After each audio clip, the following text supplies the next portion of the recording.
Les bourses ne cessent de monter depuis la fin janvier, engagées dans une course un peu folle, garantie par la souplesse de la Réserve fédérale américaine qui a promis de maintenir les taux d'intérêt à bas niveau avec un laxisme monétaire généralisé qui laisse songeur. Il y a une espèce d'illusion de profit pour les porteurs d'actions, mais la terrible logique du surendettement est bien à l'œuvre et fragilise dangereusement l'édifice. Quelques chiffres pour mémoire.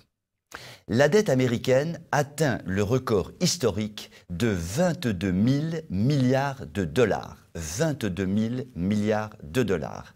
Et le déficit public américain devrait franchir allègrement la barre des 1 000 milliards de dollars en 2020.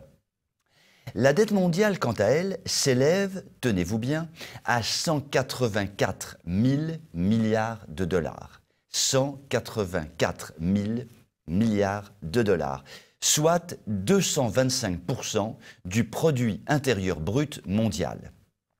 Cela ne s'était jamais vu dans l'histoire économique du monde.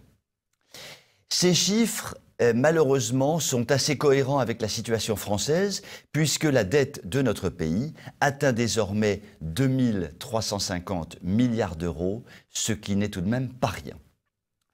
Un indicateur du mauvais état de la santé financière du monde, pour ceux qui sont sceptiques, la hausse du cours de l'or sur les dernières semaines.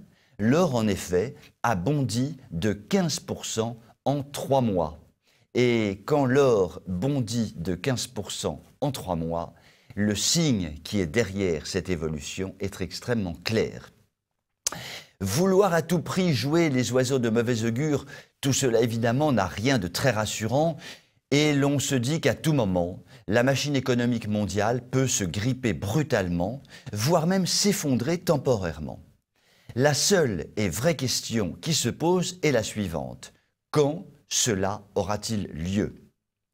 Donc, la hausse boursière apparaît être une bonne nouvelle, mais cette bonne nouvelle est bel et bien l'arbre qui cache la forêt. Vous pouvez m'écrire si vous le souhaitez. À très bientôt.